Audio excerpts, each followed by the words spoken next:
Hello friends, ఈరోజు వీడియోలో గులాబ్ జామున్ ఎలా చేయాలో చూద్దాం. ముందుగా గులాబ్ జామున్ మిక్స్ తీసుకోవాలి. గులాబ్ జామున్ మిక్స్ తీసుకొని అది ఒక ప్లేట్లోకి వేసుకోవాలి. నీట్గా వేసుకున్న తర్వాత మీరు చూడొచ్చు, వీడియోలో నేను తీస్తున్నాను. మొత్తం గులాబ్ జామున్ మిక్స్ అంతా అందులోకి వేసుకోవాలి. వేసుకున్న తర్వాత మిల్క్ అంటే పాలతో మనము ఈ మిక్స్ని మిక్స్ చేసుకోవాలి. చాలా మంది వాటర్ వాడతారు, కానీ ఫస్ట్ మీరు మిల్క్తో చేసుకున్న తర్వాత వాటర్ యాడ్ చేయాలి. మీరు చూడొచ్చు వీడియోలో నేను మిల్క్ అనేది ఎంతవరకు వేస్తాను అనేది కూడా చూపిస్తా.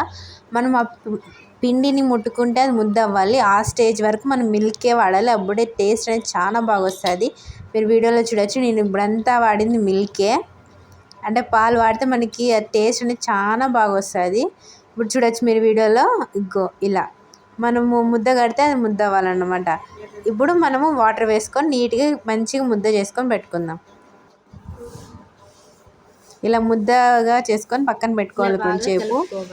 తర్వాత మనము ఉండలు కట్టుకోవాలి. గులాబ్ జామున్కి బాల్స్ ప్రిపేర్ చేసుకోవాలి. సో ఇలా మొత్తం పిండిని అంతా నీట్గా బాల్స్ కట్టుకొని పెట్టుకోవాలి.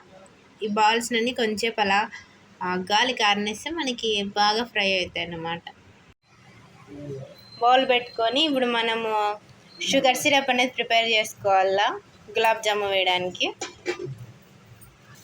ముందుగా వాటర్,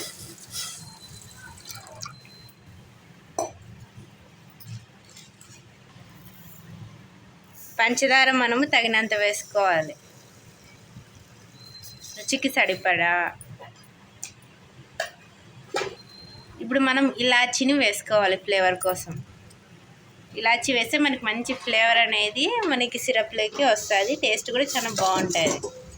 ఇంకా దీన్ని బాగైతే మనకి సిరప్ అనేది రెడీ అయిపోయింది, షుగర్ సిరప్. ఈ స్టేజ్లో మనం స్టవ్ ఆఫ్ చేసుకోవాలి. ఆయిల్ వేసుకోవాలి.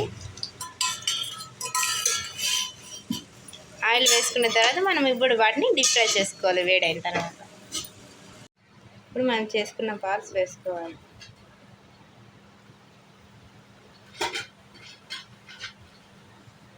సిమ్లో పెట్టి. సో మనం ఫ్రై చేసుకున్న బాల్స్ని షుగర్ సిరప్లో వేసుకుంటే మన గులాబ్ జామున్ అనేది రెడీ అయిపోతుంది. Thank you for watching.